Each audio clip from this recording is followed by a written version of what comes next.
Welcome to the podcast. My name is Max. I'm Ben. And I'm Mae, and we had. Come on down. Can you believe it? There are twists and there are turns. Defleshed is a standard death. Oh, that's fun. We were.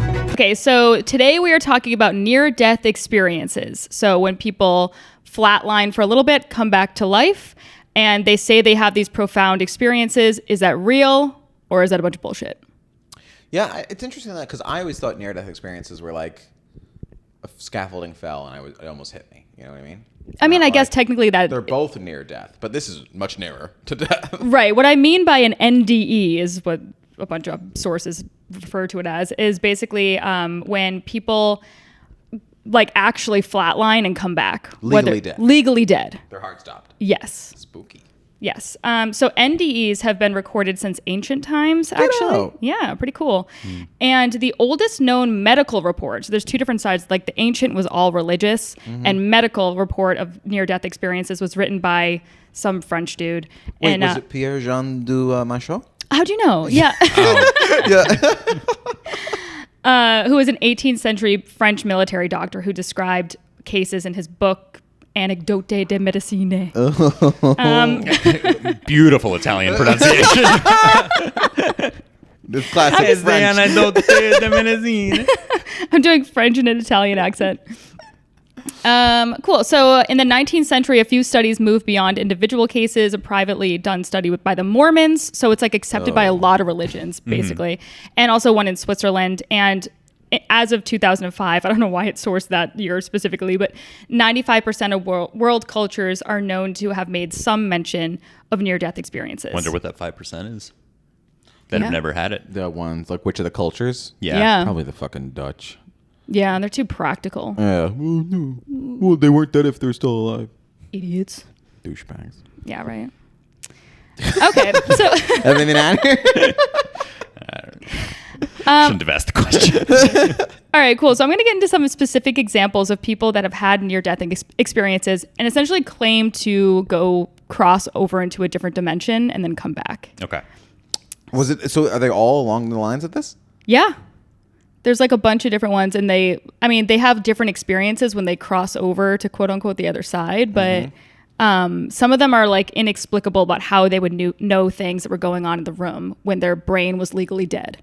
So like they described like them watching the room or like looking in the room? Oh, that's spooky. Did any of them go to like a hell type situation? Yes. Oh, this is So exciting. Yeah. Right. No. So what I was wondering. Okay. So I guess it's two things, right? So one thing is that how are they dead, but also kind of alive, and then the other thing is like, do we have any answers about the afterlife from this? Not purgatory, from this like semi-dead state. Right. Okay. And cool. also like, can your consciousness live outside of your body? Wow. Yeah. So are we calling that, I guess, the soul? The soul. Yeah. We took DMT before this episode, so we could really get into it. Yeah, we did. Open your mind, bro. Are you talking about? Oh, yeah. Ben is the last person who would ever do DMT. That's probably true. Yeah. Oh, Mike. Mike would never yeah. do DMT. That's a toss-up between the two. We could go. Yeah. Yeah, we'd have fun. Yeah. Actually, we'd probably shit and barf everywhere and it'd be horrible. Oh, that does sound terrible. Terrible. I don't want anything that's going to make me poo or throw up. You guys are awesome. All right, so I'm going to get some examples of real people that have had an NDE. So Anita Murjani was diagnosed with lymphoma in 2002. In 2006, she fell into a coma from which she later awoke, and she described what happened to her after she fell into the coma as though she were above her body. She said it was like she had a 360-degree peripheral vision of the whole area around, but not just in the room where her body was in, but beyond the room. So like time and space didn't really have any parameters. Cool. Yeah. Nice. Here, she said she met her father, who had previously passed away. He said that I've gone as far as I can, and if I go any further, I won't be able to turn back. But I felt I didn't want to turn back because it was really beautiful, she says. It was just incredible because for the first time, all the pain had gone, all the discomfort had gone, all this fear was gone. It felt incredible, which is a running theme. A lot of people say that. And I felt as though I was enveloped in this feeling of just love, unconditional love. So after she awoke, she said within 4 days, my tumors shrunk by 70%. And I kept telling everybody that I know I'm going to be okay. I know it's not my time to die. But my question with that, and there was no follow-up, I'm like, okay, but did your tumor shrink because of medical intervention? Yeah. Or was it her dad? Yeah, like what is she getting at here? She went to another plane, or what are we calling this? Like a different dimension? Yeah, basically. It's almost a little like Soul, right? Was that the recent animated movie that you're in some sort of like deciding place? Sort of, yeah. I guess like limbo. Some limbo thing. Yeah. Purgatory. Show Lost. Yeah. Yeah. You go to an island. You go to an island. Yeah, the thing that was weird to me about the tumors one was that she said that her tumors shrunk by 70. Did the doctor Nope. concur? Or she died the next day of lymphoma. Yeah. No, I don't know. But yeah, so that's Anita Murjani. She seems like kind of a fame whore, honestly. She's in a lot of like interviews and stuff. I'm like, all right. You were in fucking coma. You had a weird thing. Like, well, that's making this your whole personality. Is that near dead? Like she was brain dead or in a coma? See, that's a different one. The other ones that I'll talk about were actually brain dead. Okay. Like there was no activity happening in the brain. The brain was dead. yeah, coma. I'm not as Coma, impressed. I'm like, yeah, get over yourself. Yeah. Coma. Don't they usually talk about like hearing people anyway when they're in comas and shit? Yeah, people say that, I think. All right. Next. Okay, Ernest Hemingway had a near-death go. experience. Author and blackout drunk. Yes. So he had a near-death experience during the First World War. He referenced it in a letter he wrote to his family while he was convalescing in Milan from a shrapnel wound. It's a badass sentence. Yeah, right. In October 1918, the letter included this tidbit, who said, "All the heroes are dead. All the real heroes are the patients. Dying is a very simple thing. I've looked at death and I really know." So they were like, okay, what the hell That's a bit much. is that fucking thing? So then later he described to a friend exactly what he meant by that and what he experienced. So basically this Austrian trench motor bomb of the type that used to be called ash cans exploded in the darkness, and then he died, and he felt his soul or something coming right out of his body, like you'd pull a silk handkerchief out of a pocket by one corner. It flew around and then it came back and It's went a into writer. I was going to That's say beautiful. the analogy's great. Jesus, I could feel and see that happen. Yeah, so basically in this case also I feel like he lost consciousness and then came back to consciousness. So I'm like not impressed again. I'm also pretty sure that while he was sick while he was hurt after World War I, he fell in love with one of the nurses. I think that was in the documentary. Really? And then she like screwed him over or something. There's some good stuff there. But What had he been drinking excessively at this point? probably not yet. Because he's really young after World War when he fights. Yeah. Hemingway was the one that used to get into fist fights all the time too. Yeah, right? no, you're thinking of the right guy. Okay. I'm just saying he's... Okay. All right. I'm just saying, like, I don't know if he got into like any Italian opium or anything. Probably. Why are people looking- Wait, if Hemingway... We constantly look at Ben for confirmation of things that he would have no way of ever knowing about. We're just like, Italian opium, it's first discovered, and he. I don't know about other drugs that he used. He was a famous drunk. yeah, famous. Yeah, Well, that's all you need, really, as far as I'm concerned. it's pretty cool to be famous for. Famously drunk. In addition to how famous he was for writing and doing amazing things. Yes. Yeah. What's Yeah. cooler, writing or being drunk? They usually go hand in hand. Yeah, they do. That's true. Or well, the Venn diagram. Writers tend to be alcoholics. Not all alcoholics are writers. Well, I guess Yeah, they're not yeah. published authors, but I give any drunk a pen. He's putting a story to paper. I disagree with that. All right, please continue. All right, so next example is this woman named Veronica Ulriki Barthel. So aren't all Americans then? I'm guessing based off some of these names. No. Okay. So in 1981, while she was driving, she had an out-of-body experience and saw herself sitting in her car holding the steering wheel with burned hands. After a journey through a tunnel, she said she stood in front of a gate. So she got in a car accident, basically. This says she was struck by lightning. Yeah. Wait, where did it Struck say by that? lightning while she was driving. Yeah, So yeah. Oh, both. yeah. She was struck by lightning. Okay, so then she... so Where then did she... the burn hands come in the situation? Yeah. So she had this out-of-body experience. She saw herself with her burned hands, and she went through a tunnel. And a lot of people describe tunnels as well. That's like a theme. And she said she stood in front of a gate that read "Welcome to Hell" on it. Ooh. and she was brought to a waiting room. Jesus Christ. And this is comical. This is funny. So she said she could also see many people suffering in torment. She said, however, that she met Jesus or some other nice guy.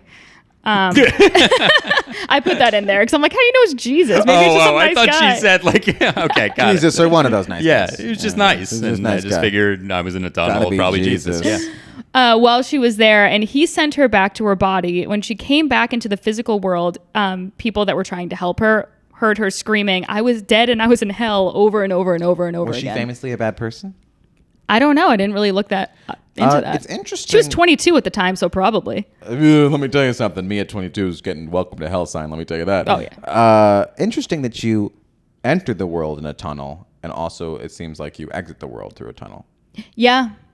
because you enter through the vaginal canal. The your vaginal canal. Oh, yes. I was a C-section You're going baby. towards a light. Were you? I was. Yeah. Yeah. Wow. No tunnel for me. Took the bridge. That explains so much. Yeah. Took the bridge. Funny. Thanks, man.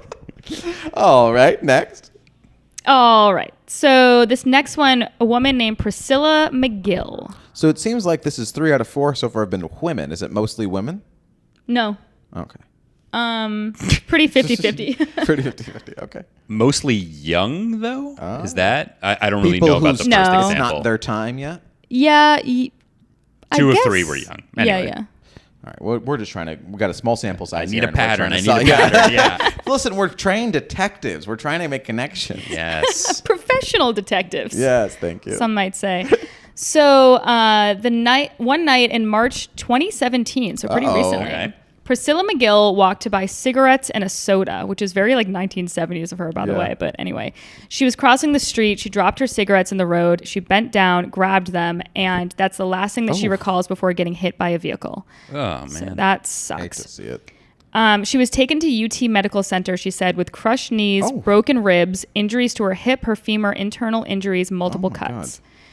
She spent months in the hospital during which she coded, meaning there's no brain activity, lost consciousness when her heart stopped beating 7 times. So Mcgill recalls vivid experiences during these times in which she saw people she knew, including her mother, as well as fields, bright flowers, which is common. A lot of people say that. Flowers. Flowers, yeah, lavish settings, and a heavenly mother figure who told her that she couldn't stay. So that's another theme, is that there's some like figure telling people like, this isn't your place. Go back. That God is a woman. Ariana Grande was right. Wow. It also is interesting to me that some people imagine hell, some people imagine heaven, which I assume is just their opinion of themselves. Definitely. I yeah. like how you're already going to imaginations and you don't already believe that there's any credence to this actually happening. Maybe I believe that there is a heaven and hell, and you choose which one you go to subconsciously. Oh, How about 'cause- that? Yeah. Oh, so deep down you know where you belong afterwards. That's Jeez. what I'm saying. That's a tough conversation I have to have with myself. Let me tell you that. Oof. I like to believe heaven. I don't do anything that bad to people. I can make an argument against that. I did have a shmish morsh. I'd give you guys heaven. So we're Wait, what?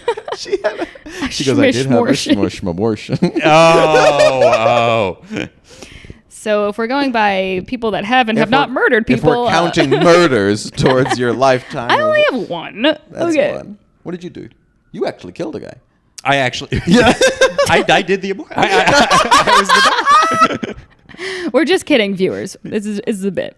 So, all right. So, blah, blah, blah. And then basically the figure said she would have to go back to the living. So she went back. Punishment. Yeah. That's what all this, can I, not to kind of totally derail us, but that's what I don't fucking get. Why are we here if the next life is so enjoyable, it's flowers, it's just this but better? And why send her back? Oh, you think she was like disappointed or something? No, but that's what I'm saying is like, what the fuck are we doing here if there's a eternal sunshine and roses on the other side? Well, here? that's why religion can get you to do some crazy things. like murder. Like murder. Yeah. Yeah. Right. But that's Because- what I'm saying is like, it's like, then what is this trial area bullshit that's going on here? But I think exactly. I think the question that you're asking is something that religious people. It's tough how you to can answer because what do they tell you you're here for? Well, I'm just saying, like, if I were some fighter in the Crusades, Yeah. and I bought that there's a heaven, I would be like, all right, well, I'll fight for the Crusades. I'll risk my life. That's why they Yeah. dig fucking deeper and they become missionaries, because they're here to tell other people to also drink the fucking Kool-Aid. Crazy. We'll see. Cut my throat. Let's see what happens. Real hell, definitely hell. Evil laugh. I apologize. Yeah, you just that is not the laugh of someone going to the city of That's not heaven. a heaven goer's laugh. I'll tell you that. All right, next case. A woman named Pam Reynolds, who's actually a singer-songwriter. Get out. Yeah. So in Professional? yeah.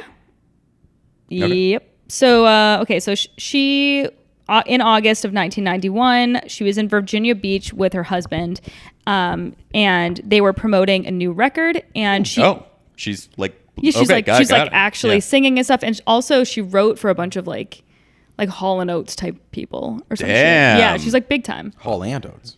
Both of them. Yeah. Yeah, that's Yeah. impressive. Yeah, It's tough to get both. it's tough to get both. Their solo careers were so good. So she was promoting her new record, and she inexplicably forgot how to talk, which is really weird. So an MRI revealed an aneurysm in her brainstem, and it was already leaking, which was basically like a ticking time bomb. So her doctor in Atlanta said her best hope was a young brain surgeon at some neurological institute in Arizona named Robert Speltzer. So the aneurysm was large, What's your which favorite kind of Speltzer? Pamplemousse. Was it Pamplemousse? Yeah. Pamplemousse. Yeah. Pamplemousse. It's, Canada Dry, I think. you're a Canada. You are. He's a Canada Dry brew through and through. I like that. Yeah. Yeah, I like a Spindrift. Oh, okay. Oh, that's the Cadillac of Speltzers. Let me tell you. It's also that. like 20 calories a can. No, It there's calories is. in it? I swear That's to why God. it's better. I had like 10 one day, and I was like, oh my God, I had like 200 calories in of Spindrift. seltzer. Just What one the big fuck? bubble. Yeah. It was crazy. That's fun. Please continue. So anyway, so the doctor Spetzler says that the aneurysm was very large and it meant the risk of rupture. It was also on a location where the only way to really give her the best odds of fixing it required what we call a cardiac standstill. Oh. So it's a daring operation, which is chilling her body, draining her blood out of her head like an oil from a car engine. I don't know why they have to describe it like that.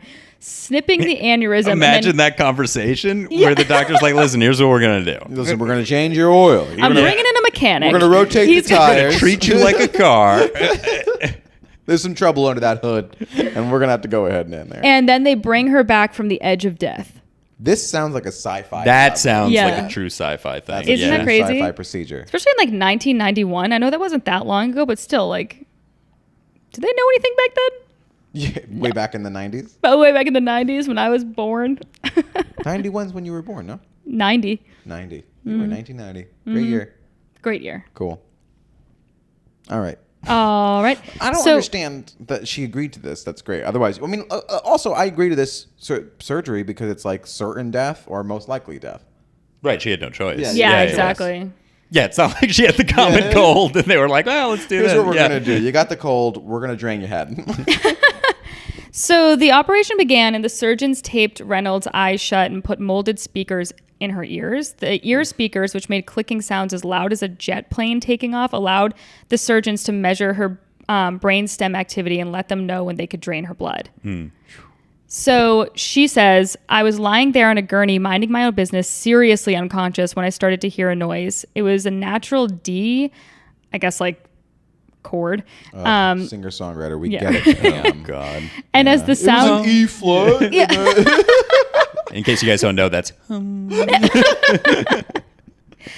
as the sound continued, I don't know how to explain this other than just go ahead and say it. I popped up out of the top of my head. So her soul and her mind is leaving her head. Ooh. It was a natural D.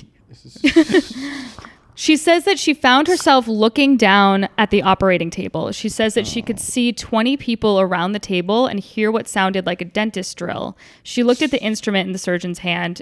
She said it was an odd-looking thing. It looked like the handle of my electric toothbrush. So she also observed the Midas Rex bone saw, yikes, that surgeons used to cut open her head and drill the bits and the case which looked like the one where her father kept socket wrenches. And then she noticed a surgeon at her left groin. What was he doing down there? Apparently, like something with their arteries, they have to go through the legs. I don't really know. Science shit. Femur? Whatever. Wait, why did her dad own a surgeon's knife that they cut through brains? He didn't. It That's where looked he kept like his it looked like how tools. the place where he kept his tools Oh, to her. okay. Ah, I see. Okay. Yeah. She said she heard a female voice say her arteries are too small, and Dr. Speltzer Rude. said use the other side. So apparently, like you have to go through something to do with your arteries, and they get to them through your leg. I don't know what the fuck. Listen, I believe you. Whatever. So soon after, the surgeons began to lower her body temperature to 60 degrees. And it was about that time Reynolds believed she noticed a tunnel and a bright light. Okay. She eventually flatlined completely, and the surgeons drained the blood out of her head. So during her near-death experience, she said she chatted with her dead grandma and uncle, who escorted her back into the operating room. She says as they looked down on her body, she could hear the Eagles song Hotel California playing in the operating room. As the doctors Were they restarted playing her it? heart. Yeah. Oh my god. Well, that's interesting. I don't also like just ask what is when she goes back, are grandma and uncle just hanging out over there? Do they I just guess hanging so, out in yeah, this they're just weird chilling. Astral plane, just kind of like when she's not there, they just twiddling thumbs. Well, they're probably hanging out with their own aunts and uncles, I guess. I don't know. Sounds a little boring. So wait, Hotel California was right. actually playing in the OR? Yeah. Interesting. Okay. OR, great. That's His parents are doctors. My parents. I'm sorry. Yeah. Operating room. The operating room. Yes. That is, and that's a real thing. My dad, like, he says his residents like make playlists when Yeah. he's operating. Right, exactly. Which makes sense, but at the same time, it's weird that it's like, Yeah. you know, it's as if you're exercising or Right, You're right. draining someone's you're head. draining someone's head. You're and like, it's- when do you want Eagles? Yeah. Yeah, can you guys focus here? Like, let's not. Like, Desperado. yeah. What? I think it would be harder to focus in dead silence, or like, Yeah, it's that's probably true. easier To get then in the zone. all you're thinking about is the fact that you're in someone's skull. A little music kind of creates a little ambiance. I think That is that's pressure. necessary. That's awful. That's That's crazy too pressure. much. Yeah. I would think maybe classical. I feel like if you have lyrics in there, kind of like when you're like Okay, working, nerd. or I mean, no words. I would need Rihanna's "Rude Boy" going the entire time. Just on loop Come on, for a Rude Boy. 9-hour Can you surgery. get it up? Come on, Rude Boy. What's your surgeon dropping it low? Shit, like, what's it? Take it. Like, Love me, love me. okay. Oh. So anyway, so she was looking at her own body, and she said her body looked like a train wreck, and she didn't want to go back into it. And she said her uncle pushed her, and she says, while she's laughing at this interview, I guess, when I hit the body, the line of the song was, "You can check out anytime you like, but you can never Yeah, I was leave." gonna say Hotel California is sort of like a Wow, that's heavenly interesting. thing. Yeah. Yeah. Right. And yeah, so that's her out of body experience, which is That's pretty cool. wild. That Yeah. one I believe the most so far. I think that one's the coolest one so far. I think it's the I think that's coolest why, 'cause experience. It's the most cinematic. That's why I Oh. think I believe it. But when you say believe, are you trying to say that whatever realm she went to is a real realm, or are you saying that, like, I believe that she had right. this I experience? guess the two different things we're trying to decide between is that is this realm a real thing, Right. or is it just some sort of weird, Imagination. yeah, like something that happens like with your brain chemistry when your brain is in extreme stress. Do Right. we even fully understand dreaming yet? And that kind of shit? I don't think so. Yeah. Like you're saying, not like Freud, like interpreting shit. No, you're I'm not, saying like I'm just the saying, actual like, neuroscience. how it works, why it happens, and that kind of stuff. Like, do we fully understand that? Because, like, Yeah. maybe when your brain goddamn turns off. Right. But that's what's But what's so, the difference? I don't know, but that's what's so weird is that there's no like synapses firing when she's in this surgery, but Yeah, then so it's she's like the having remnants of a Yeah. yeah. You see what I mean, though? It's like hard to no, explain. it's And then there's crazy. because I think we know what was happening in the operating room, but she had no way of knowing. And it's not like they would come out and they'd be like, "Did you hear Hotel California?" And she's Right. like, "Yes." So she brought it up, right? Right. I agree. That's weirder to That's me because weirder. the other thing actually they're both really weird. Yeah. The fact that she would be dreaming at all is strange if her brain is totally shut off. Right. And the fact that she would be in any way aware of what's going on in the room would be crazy. Super weird. The fact that anything is happening when your brain is off. When you're dead. Yeah. Yeah, when you're dead. When you're dead is very strange. Odd. Odd. All right, next What's one. next? Next one, Mary Neal. She's a doctor. Hello. Doctress. You know we it? have to refer Every single episode. every All single right, episode. check it. We reference doctress. That's a bingo. I think I like how you wrote it, Mary Neal : MD. Like it's a procedural. Yeah, that's great. Oh, yeah. All right. So Mary Neal, she was an orthopedic spine surgeon, and she was found lifeless after going over a waterfall on a kayak trip in Chile in 1999. Okay. She was completely submerged under 10 feet of water, and her torso was plastered to the front deck of the boat. Plastered? I don't really get how that works, but I think she was caught underneath, like in her boat, and she's like out of her boat. And throughout the experience, she had no oxygen. Obviously, she's underwater. So strangely, Mary says that she felt no pain, no fear, no panic, and she said it's more alive than I've ever felt, which is very strange. She claims that she experienced heaven. She said, I could feel my spirit peeling away from my body, and my spirit was released up towards what she describes as the heavens, but, whatever.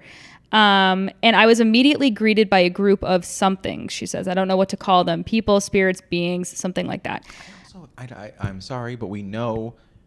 It makes sense that, okay, heaven was invented when we had no idea what was above us, but we now know exactly what's above us. When you keep going up, you make it to space. Right. There's stuff above the clouds. Right. So where's your soul going? You're going to Jupiter?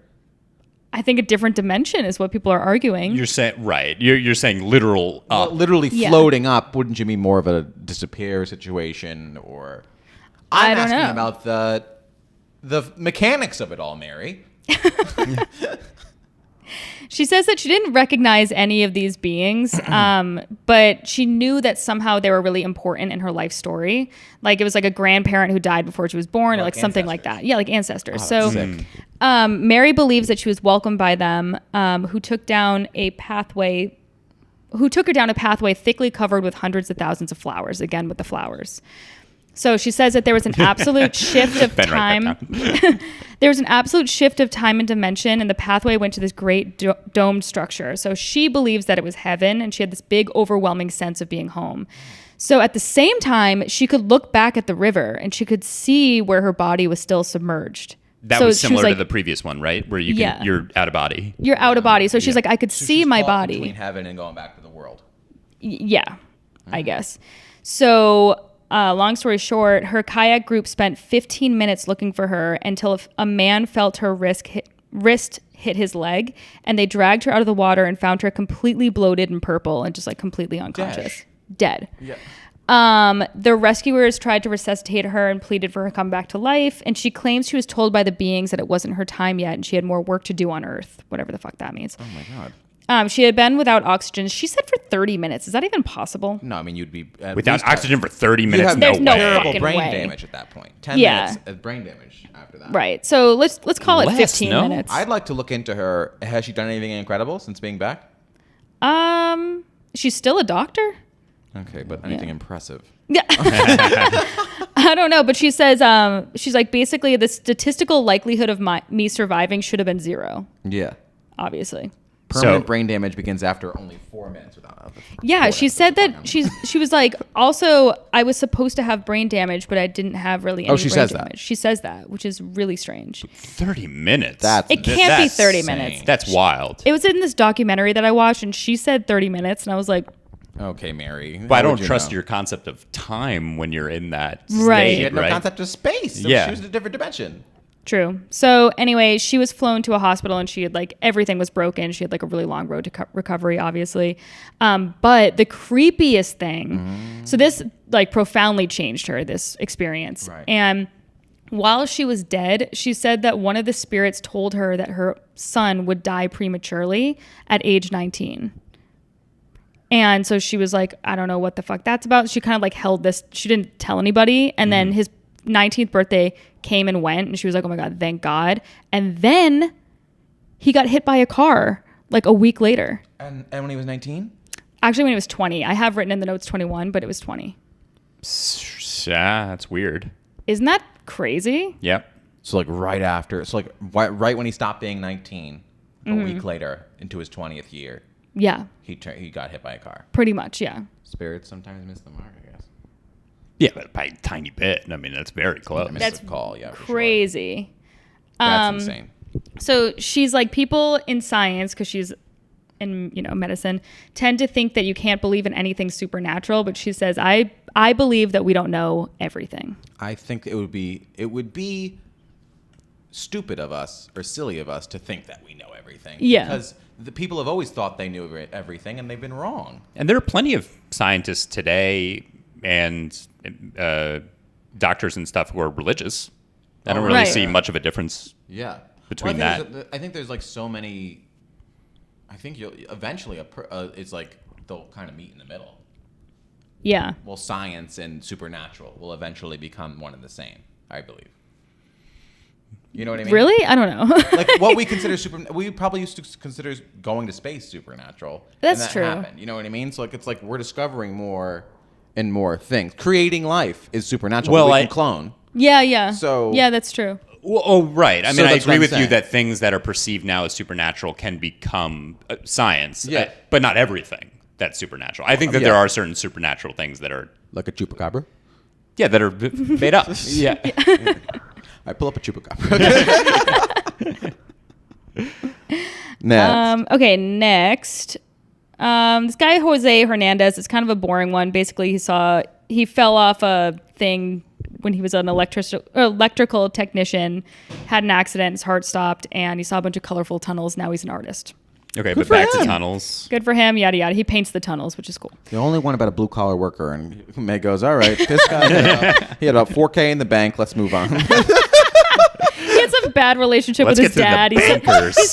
He said on the other side, he like met his dad. I'm like, boring. I don't fucking care. Okay, so the last one I'll talk about, and then we'll get into some consistent patterns and things like that, is Stephanie Arnold. Please don't read ahead, Ben. Ben, please. I'm so excited. This is a good topic. This I'll is say great. It. May, This you've is done great. well today. I think Wow. we've been on a roll lately. Great Oh, topic. this is good. Alrighty, so Stephanie Arnold, she was pregnant with her second child, and she started having premonitions that she would die giving birth. Okay. Her intuition was like at an all-time high, and she knew that this pregnancy was somehow different. Somehow, she knew that she was going to need a hysterectomy. She felt that she was going to bleed out, that the baby was going to be fine, but that her organs were going to get all fucked up. And, basically, she had all these detailed visions of giving birth and dying. She's like, I'm definitely going to die. So she started telling everybody, including her husband, who is a PhD economist from the University of Chicago and former Air Force pilot. So, like, The exact guy who wouldn't believe her. Right, exactly. He was like, shut the hell up. And I actually watched this documentary with the two of them, and she still gets emotional because she's like, you didn't believe me. And he was like, well, yeah, obviously I didn't believe you. Yeah, it's just Right, fucking That's nice that they stayed together. ridiculous. Yeah, exactly. So, she was just like telling everybody, voicing her fears, and most people told her that the data didn't support what she was seeing and told her to relax. Obviously, that's what you do, right? Including the doctors, nurses, friends, strangers, and she even said she was like put things on Facebook about how she was like going to die during pregnancy birth, and people were like, "You are insane. You're By crazy." far not the least insane person on Facebook. Yeah, Still, honestly, Right. pretty rational. If that was on my feed, I would be like, yeah, that's, Like, Like, okay. That's oh, par for the Aunt course. Kathy, I she's would taking give a it, break. Like a care emoji. Like, Yeah. sorry to hear that. She's taking a break from QAnon. So her husband was in NYC, like right when she's like ready to give birth, which I think is kind of fucking rude. When I'm like ready Yeah. to pop, don't Listen, go to that's NYC. Strike two, husband. Can't believe all these husbands in every story are just cheating on their wives. Cheating on their wives and not believing them when they're talking about their premonitions. Right. So she starts going into labor. Wait, who said he was cheating? Me. Okay. Yeah.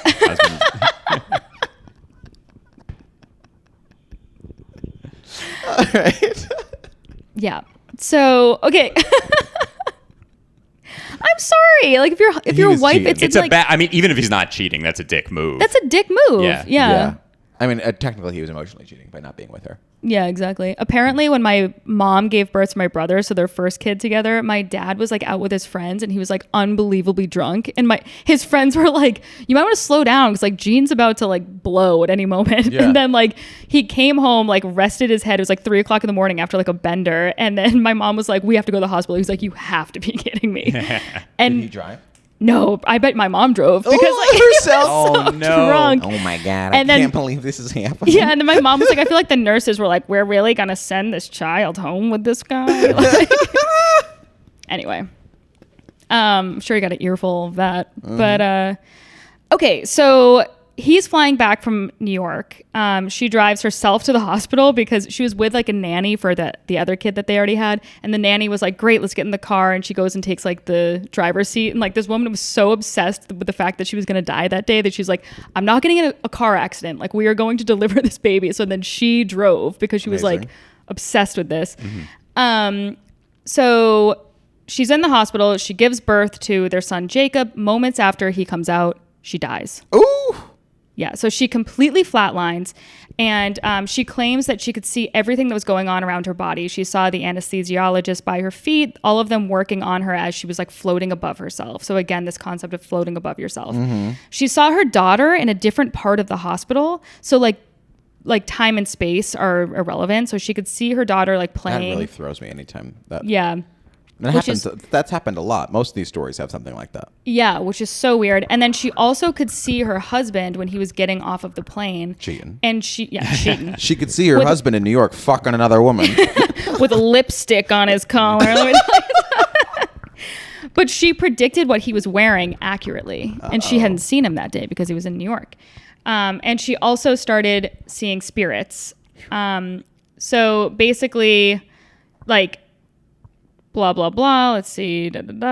She spoke to one doctor before birth or whatever about the vivid concerns. And it was like the only doctor that actually listened to her. And she flagged her file incorporating extra blood in a crash cart in the OR. And that's like the only reason she survived. Otherwise, she would have died. So like, thank God for that doctor. So what did she have? Did her organs get tied together? Amniotic fluid embolism, which is a rare and fatal condition. I think it's basically like, I don't really understand what it is, but like your organs are like attached to something and then they tear and you bleed out. Oh, it actually is what she said. Her organs were going to get attached. Right. Yep. That's fucking weird.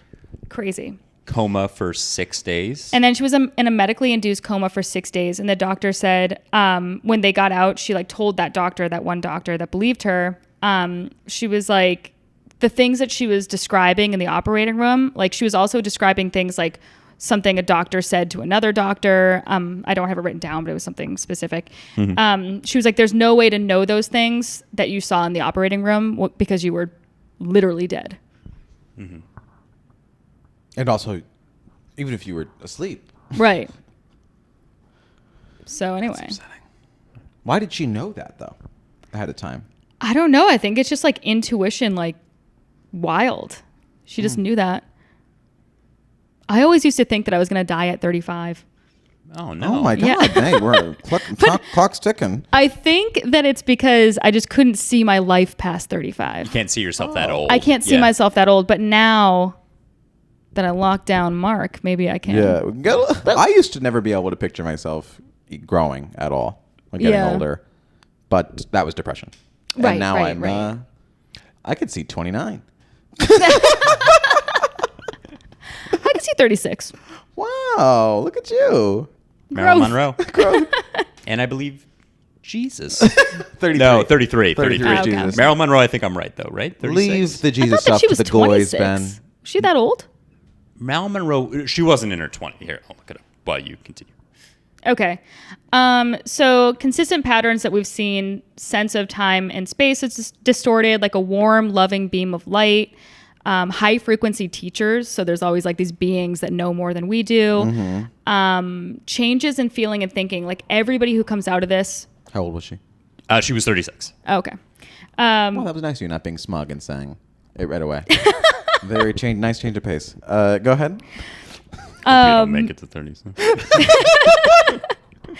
So everybody this has happened to has had like a profound change in life. And it's actually, I was looking into this like organization that's in Portland because of course it is. And it's like a near-death experience people support group. Because it's kind of difficult for them to just go back to living regular everyday lives. They're like, why would I work? Like life is meaningless. I have to explore blah, blah, blah. So like they have a hard time like readjusting to the malaise of life. Because we know that there's something else waiting. Or they That's believe interesting there's that something none else of them waiting anyway. committed suicide. I would- after saying the good things. That's a good question. Correct. And I would also, so there's a big distinction between that one person who pictured a hell and the other ones who pictured something nice. There was only one hell. Only one hell that I came across. Well, there were other ones. sure Some of it them, wasn't. like the colorful tunnels, might have just been a wayward. Like some of them sort weren't of a, specifically heaven. Most right, of them were right. like heaven, one Right. hell, and a couple just nondescript. You were at the way station kind of thing. Right. It's interesting. You say suicide. I thought the opposite. I think these are the happiest people in the world. Oh Because yeah, they better people after that. They have. I mean, imagine knowing there's an afterlife and not That'd be having nice. to worry about that. That's really nice. That's very sweet. I think you'd be a much better person. Oh, thank you. No, not you. I'm saying these people. Oh. I'm saying like the YouTube listeners. The yeah, YouTube listener. Yeah. Yeah, it's true.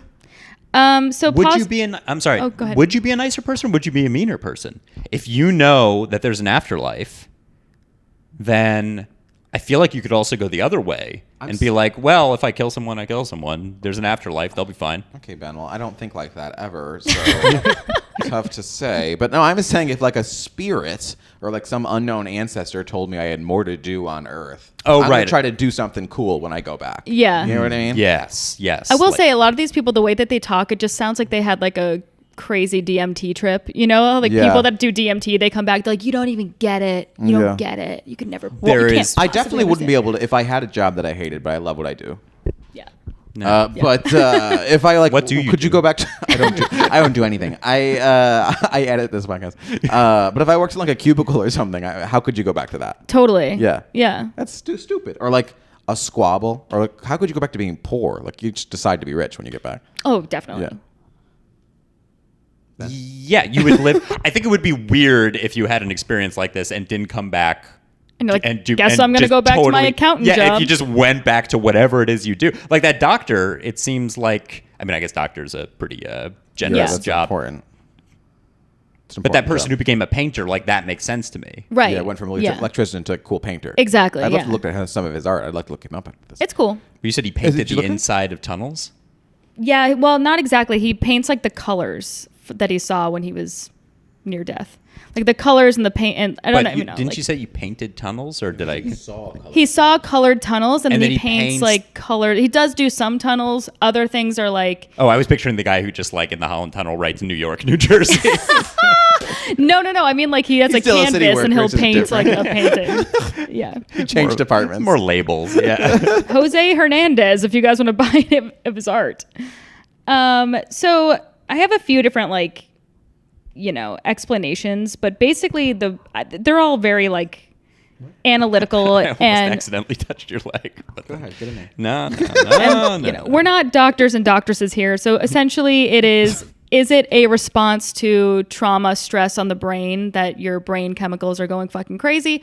Or is there this third dimension that people are talking about? Those are really the options. Okay. Wouldn't it be a fourth dimension? There Yeah. are currently third dimensions. Oh, okay. 3 dimensions, right? Space. Yeah, three. We live Fourth in a dimension. three-dimensional world. dimensions. Yeah. Fourth dimension, yeah. Now it's Mae's turn to get her head. We're out of her own. May see the world differently than you do. she might just see straight lines and planes. 2 dimensions. That'd be fun. That to see would that. be Yeah, fun. for like an hour. Yeah, no, on that's- shrooms, Otherwise, and then it's just like no, thank you. Okay, there's only 2 ways that it could go. pretty much. I mean, there's a bunch of like reasons. Like I could get into the reasons why some scientists think that. Or I could just tell you what her name is. That's one of Mike's spits. But they're just like, I don't know. They're just too much. Like, Too much. yeah, too much to So get into. I mean, then Oh, I see what you're saying. there would be a super scientific answer then, because if all these people are having very similar Mm-hmm. reactions, or maybe it triggers what you think happens after you die. right. So like, there's a chemical that like maybe if like you're about to die and you're thinking about dying, and then you're kind of trapped on that one thought, and your chemicals are just going insane, and like your imagination kind of runs wild with what you were kind of picturing would happen next. Yeah, maybe, but I don't know. It's just so weird to think that some of these people were like flatlined and their consciousness is continuing on. I'd love to talk to some of the people that have flatlined and came back and said, no, there was nothing. I would like to talk to those people too. Because that must be a thing too, right? It's got to be a thing. Mm-hmm. Did they not die hard enough? I don't think they died hard enough. I think that. Well, okay, you're gonna be annoyed by what I'm about to say, That but doesn't I'll sound- say it anyway.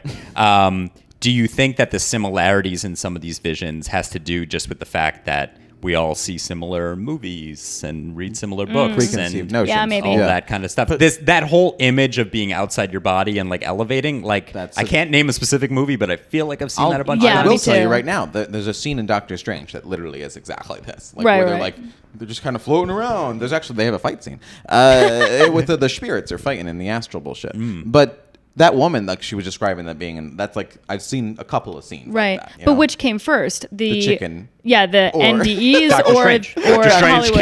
came Well, Doctor Strange was released in the early 1700s. Yes, before that Italian Yeah, before man. No, that's a good point. But like Hemingway, he would have had no way of knowing, right? Right, but was he Preconceived describing He wasn't really describing that. Well, yeah, he said like his soul left his body. Soul left his body. soul left it? Yeah, but I just feel been like the idea of a poetic. soul leaving your body is that's a been myth around as old as forever. time. Yeah. Yeah. I mean, it makes sense that like there have been stories about near experiences as long as there's been religion and people questioning what happens when you die. Sure. yeah. But could you? I don't believe it's a lie. I can't imagine someone coming back and just kind of telling us fucking story for I think attention. that they believe that for sure. for sure. They Yeah. believe it. Well, I mean, it is. I'm trying to think of like a scientific. I guess the scientific explanation, that the non-supernatural one, would be that these dreams, that first of all that they're dreams, Yeah. and second of all that they didn't occur when they were literally flatlining. When their brain Right, It was right, like right right. before, right after. Some Everything kind of Yeah. started firing back at once, and that kind of was like this Yeah. very intense.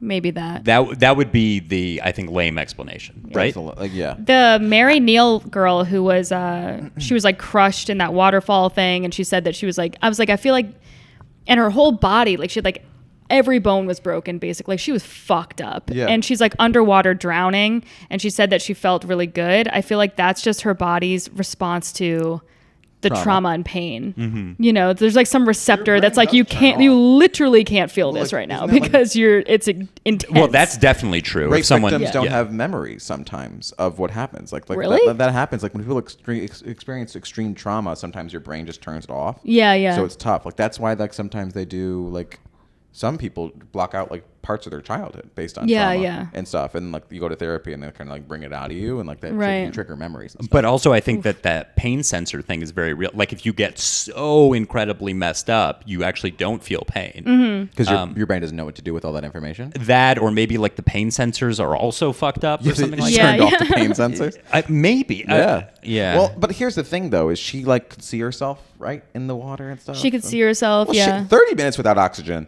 That's supernatural, whichever way you cut it. if I mean, that's, that's a real, lie. if that's They- real, I'm. They said they yes. pulled her body out, bloated and purple, Yeah, but that was after 15 minutes. of searching for her. So that means she was underwater for 15 minutes, at least. That's what she says. No, but still, 15 minutes is too much time. That's a I mean, if other long people, time. again, I don't really trust her sense of time in that moment because she's dead. Yeah. But if other people are like, yeah, it was 30 minutes. She wasn't dead. She was watching from her spirit. Well, but it's the whole thing, right? That's That they're near that. She was that near they're NDEs. I mean, I'm underwater 15 seconds. I'm panicking. Of course. Oh, How does David Blaine do it? Serious question. He's a witch. I don't know. A lot of those tricks are crazy. Yeah, that get is him. tough. I mean, he just trained his body like the 4 minutes underwater bullshit. I don't understand it. That Harrison Ford one. Oh, Where he Mike, I think, had a keep referencing Mike's bits. Yeah. Jesus Christ! But it's he basically is able to put a card inside of an orange or some sort of fruit, and Oh, Harrison yeah. Ford's You get reaction pissed? is just so he just goes, "Get the fuck out of my face!" It's so funny. I don't understand. I really don't get no, it. that's just he's doing magic. It's crazy. And then the bathtub one with Woody Allen. I guess you can. Was he diddling somebody? No, he's not. That's the illusion. That's the illusion. Woody Allen's near a bathtub and he's not touching a kid. Let's cut that up. Woody Allen. I was about to do an imitation. All right. All right. Well, I think it's fair to say that we were had. What do you guys listen, think? I think humanity was had by this. I actually, you hear so much about this, and it's so common around the world. There's got to be something to it. I think. Yeah. I agree. I think I agree with the woman that like the doctor who was like, we don't fucking know everything. Same, yeah. So, And I think it speaks to what you were saying about not knowing everything about dreams and stuff like that. I feel like neuroscience is just, of all the like biological sciences, there's just so much shit going on. Yeah. And you think of all brain diseases like Alzheimer's and Yeah. Parkinson's. Like, I think there's a reason why a lot of those are like the last ones to be cured, because there's just so many it's a neurons. and- needle in a haystack. Yeah. It's a crazy, crazy thing. This little thing we call a brain. Oh, wild. For reference, please watch the film Lucy, starring Scarlett Johansson. Also, Flatliners, and there are two Two of them. versions. Was the Yeah. original? I'm assuming the original was better, because Flatliners was famously terrible. The first one is like a cult following Okay. movie, which I think I saw a long time ago. But the plot of Flatliners are people that do this, that flatline okay. themselves. because it's like a drug as experience. I think as like a rush. Yeah. Oh, God. God, could you? There's got to be. Give him some DMT. Anything This episode again else. sponsored by DMT. Joe Rogan. Joe Rogan and DMT. Great. All right. All right. We were had. Bye. Goodbye.